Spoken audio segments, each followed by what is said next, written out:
Guys, welcome to our channel. So నా పేరు Ramya and మన వీడియోలోకి అయితే వెళ్ళిపోతాం. ఈ రోజు బిగ్ బాస్ బజ్ లో జరిగిన విషయాల గురించి మనం మాట్లాడుకుందాం. అబ్బాయి ఎలిమినేషన్ అయిపోయిన తర్వాత అండ్ ఇక్కడ బజ్ లో కూడా చాలా ముఖ్యమైన విషయాలు కూడా రిలీజ్ చేయడం జరిగింది. సోనియాకి, పృథ్వీకి అలాగే నిఖిల్ మధ్య ఉన్న బాండింగ్ ఏంటో కూడా మనకు తెలిసింది. హౌస్ లో ఎవరు స్ట్రాంగ్ కంటెస్టెంట్, హౌస్ లో ఎవరు వీక్ కంటెస్టెంట్ కూడా మనకు తెలిసిపోయింది. సో వీడియోని ఎక్కడ స్కిప్ చేయకుండా ఎండ్ వరకు చూడండి. ఫుల్ ఇంట్రెస్టింగ్ గా ఉండిద్ది. మరైన విషయాలు కూడా మనం తెలుసుకోవచ్చు.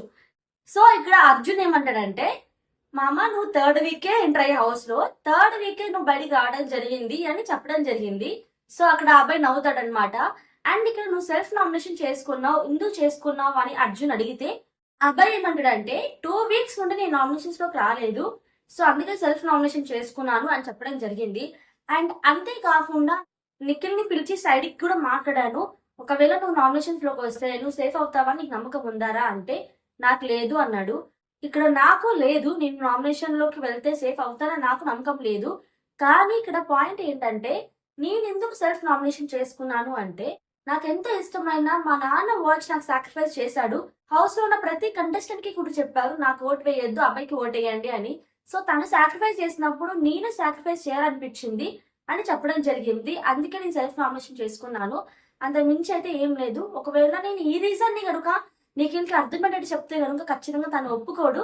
నేను 2 వీక్స్ నామినేషన్స్ లో లేనురా, అందుకే థర్డ్ వీక్ అయితే నామినేషన్స్ లో ఉండాలి, అసలు నా స్టాండర్డ్ ఏంటో నాకు తెలియాలి కదా అని చెప్పడం వల్ల కొంచెం తను తగ్గాడు తప్ప, ఈ విషయం చెప్తే మాత్రం ఖచ్చితంగా తనే నామినేట్ అయ్యేవాడు. సో ఇది రీజన్, నేను బయట చెప్పకూడదు అనుకున్నాను బట్ చెప్పాల్సి వస్తుంది అని చెప్పడం జరిగింది. అర్జున్ ఏం అడుగుతాడంటే, నీ కోపం వల్ల నీ క్లాన్ కూడా దెబ్బ తగిలింది కదా మామ అని అంటాడనమాట. అబ్బాయి ఏమంటాడంటే, నాకు సాధారణంగా కోపం రాదు, నాకు తప్పు అనిపిస్తే వాయిస్ అవుట్ మాత్రం ఖచ్చితంగా చేస్తాను అని చెప్పడం జరుగుతుంది అనమాట. అండ్ నెక్స్ట్ ఏమన్నాడంటే అర్జున్, పృథ్వీ గురించి వర్స్ట్ ప్లేయర్ అంటాం, హ్యూమర్ గా లేదంటున్నావు, మరి అది కరెక్టా అని అంటాడనమాట. నేను డైరెక్ట్ గా పృథ్వీ కడికి వెళ్ళి చెప్పాను, నువ్వు చాలా అగ్రెస్ అవుతున్నావురా, అసలు మనకంటే విషయం దగ్గరికి ఎలా వచ్చాడంటే వాడు కొట్టడానికి వచ్చినట్టు వచ్చాడు, అంత అగ్రెసివ్ ఉంది. సో ఈ గేమ్ పరంగా చూసుకుంటే అంత అగ్రెసివ్ పనికి రాదు, ఎవరికైనా ఇబ్బంది అయితే ఏంటి పరిస్థితి అన్న ఉద్దేశంతో నేను అన్నాను తప్ప వేరే ఇంటెన్షన్ అయితే లేదని చెప్పి అబ్బాయి అన్నాడు అనమాట. అర్జున్ ఏం అడుగుతాడంటే, ప్రభావత్ టాస్క్ లో నువ్వు ఆడకుండా ఉన్నావు, అది కరెక్టా అని అడుగుతాడనమాట. ఇక్కడ అబ్బాయి అంటాడు, నేను ఆడాను కానీ నా టీం కూడా ఆడమని చెప్పాను, కానీ ఫిజికల్ గా అవ్వకుండా ఆడండి, వాళ్ళు ఫిజికల్ గా చాలా ఆడుతున్నారు, మీరు అలా ఆడకుండా గేమ్ ఆడండి అని చెప్పాను అని చెప్పడం జరిగింది. ఇక్కడ అబ్బాయి అసలు ఆడలా, పక్కన కూర్చున్నాడు. అక్కడ ఎక్స్ తీసుకెళ్తున్నా సరే పక్కన కూర్చున్నాడు.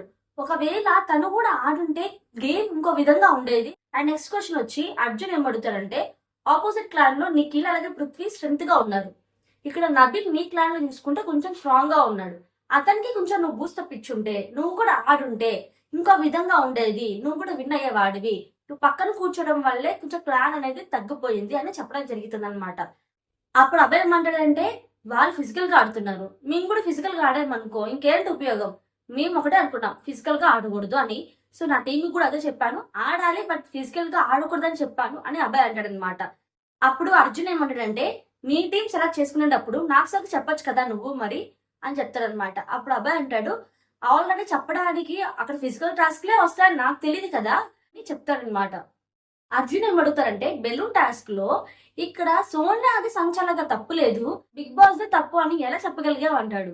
ఇక్కడ అబ్బాయి ఏమంటాడంటే, అబ్బాయి కూడా క్లారిటీ లేదు, అసలు సంచాలక నిర్ణయమే ఫైనల్ నిర్ణయం అని చెప్పినప్పుడు ఇక్కడ తను చెప్పింది కరెక్ట్.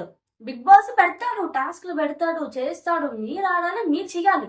ఇక్కడ అతను చెప్పలేదని అతను టాస్క్లు పెట్టాడని చెప్పి నువ్వు వచ్చింది గేమ్ ఆడటానికి కదా. బిగ్ బాస్ లో నువ్వు గేమ్ ఆడకుండా అన్ని నీకు సాఫీగా ఉండాలి, ఏం ఇబ్బంది కలగకూడదు, ఫిజికల్ గా ఉండకూడదు, కామ్ అండ్ కూల్ గా ఉండాలి అంటే బిగ్ బాస్ గేమ్ కిందకు రావడం నువ్వు కరెక్ట్ కాదు కదా.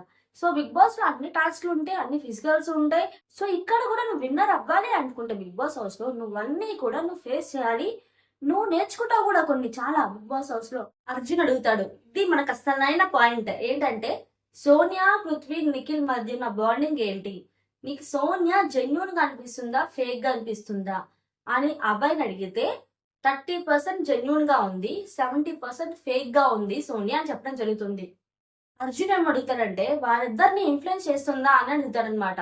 ఇక్కడ ఏమంటాడంటే నిఖిల్ మాత్రం ఇప్పుడే ఇన్ఫ్లుయెన్స్ అవ్వట్లా, ఇప్పుడిప్పుడే తన నుండి బయటకు వస్తున్నాడు. కానీ పృథ్వీ మాత్రం బాగా ఇన్ఫ్లుయెన్స్ అవుతున్నాడు. తను చెప్పింది అసలు మాట మాత్రం వింటాడు.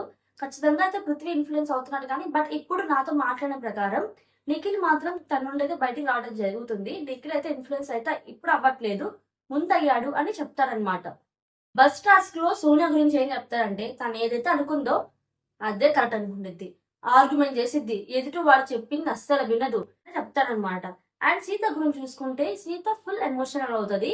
ఒక రోజు సీతతో నాకు గొడవ అయింది. సీత మాత్రం నన్ను నామినేట్ చేయలేదు అన్న అంటది కదా, ఆ బాండింగ్ విషయంలో అయితే నన్ను అయితే నామినేట్ చేయలేదు తను. కానీ తను చాలా మాత్రం ఎమోషనల్ అని చెప్తారు అనమాట. ఇక్కడ అర్జున్ అడుగుతాడు, ఇందుకు ఎవరు వెళ్ళినా కానీ ఏడుస్తుంది అని చెప్పి అడుగుతారనమాట. అబ్బాయి ఏమంటాడు, మనకి అదే క్వశ్చన్ కదా, ప్రతి ఎవరు వెళ్ళినా, బేబక్క వెళ్ళినా, శేఖర్ భాష వెళ్ళినా, లేకపోతే అబ్బాయి వెళ్ళినా సరే ముగ్గురు వెళ్ళినా ఏడ్చింది.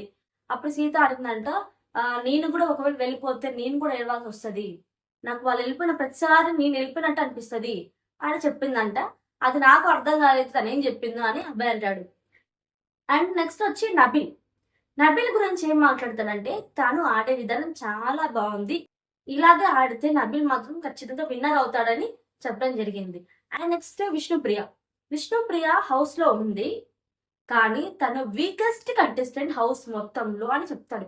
ఇది కరెక్ట్ కాదు, బికాజ్ ఎందుకంటే విష్ణుప్రియ వీక్ అయితే కాదు, హౌస్ మొత్తం వీక్ ఏంటి, తను ఖచ్చితంగా గేమ్ ఆడుతుంది, తనకు అనిపిస్తుంది తను డిఫెండ్ చేసుకుంటుంది, బాగా గేమ్ ఆడుతుంది, తనకంటే వీక్ గా ఉండే వాళ్ళు ఉన్నారు కానీ తనే వీక్ అయితే హౌస్ లో మొత్తం కాదైతే అనిపించింది.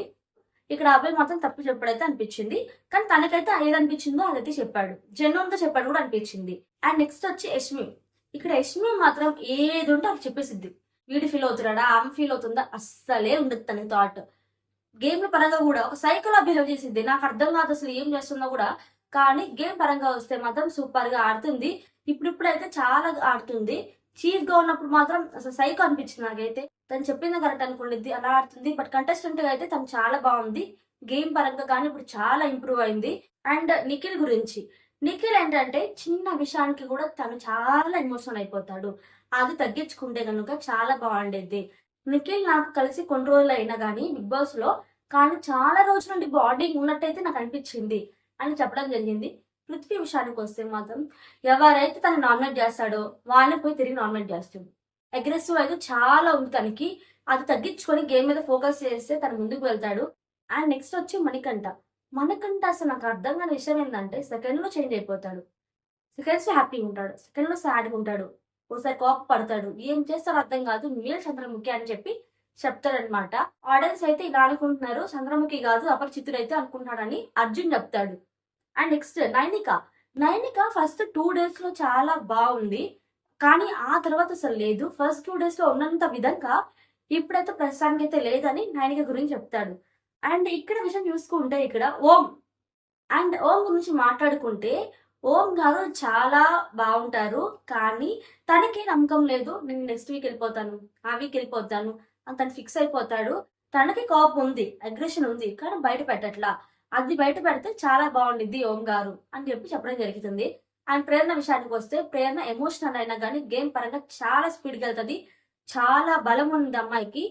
కిడ్ యాంగిల్ అయితే తన ఉంది, బట్ కానీ చాలా స్ట్రైట్ ఫార్వర్డ్ గా ఉండిద్ది, ప్రేరణ కూడా బాగా ఆడుతుంది అని చెప్పడం జరుగుతుంది అనమాట ప్రేరణ గురించి. బిగ్ బాస్ బస్ గురించి కూడా నేను ఎందుకు చేస్తానంటే మనం హౌస్ లో లేము, కానీ హౌస్ లో నుండి వచ్చిన వ్యక్తికి తనకు తెలుసు హౌస్ లో ఎలా ఉంది నేచర్ అనేది, అండ్ ఒక్కొక్క మనిషి కూడా ఎలా ఉంటున్నాడో తను ఆల్రెడీ 3 weeks ఉన్నాడు కాబట్టి అబ్జర్వ్ చేసి ఉంటాడు. సో దాన్ని బట్టి మనం అనాలిసిస్ చేసి ఎవరు ఎలా ఉన్నారనేది మనకు తెలుస్తుంది. ఆ ఉద్దేశం ప్రకారమే మీకు తెలియాలని ఈ వీడియో నేను తెలుసుకొని, అలాగే అబ్బాయి ఇచ్చిన తర్వాత ఇంటర్వ్యూస్ కూడా నేను అబ్జర్వ్ చేసి మొత్తం అనాలిసిస్ చేసి నేను ఈ వీడియో అయితే నేను ముందు తీసుకుని రావడం జరిగింది. సో ఇది ఇంతవరకు వీడియో. ఈ వీడియో చూసిన తర్వాత సోనియా గురించి మీరేమనుకున్నారు మర్చిపోకుండా కామెంట్ సెక్షన్ లో కామెంట్ చేయండి. ఇంతవరకు వీడియో చూసినందుకు నిజంగా థ్యాంక్ యూ సో మచ్. మన ఛానల్ ని కొత్తగా చూసినట్లయితే ప్లీజ్ సబ్స్క్రైబ్ చేసుకోండి, పక్కన బెల్ ఐకాన్ ప్రెస్ చేసి ఆల్ నోటిఫికేషన్ ని ఆన్ చేసుకోండి. Thank you so much. See next video. Take care. Bye bye.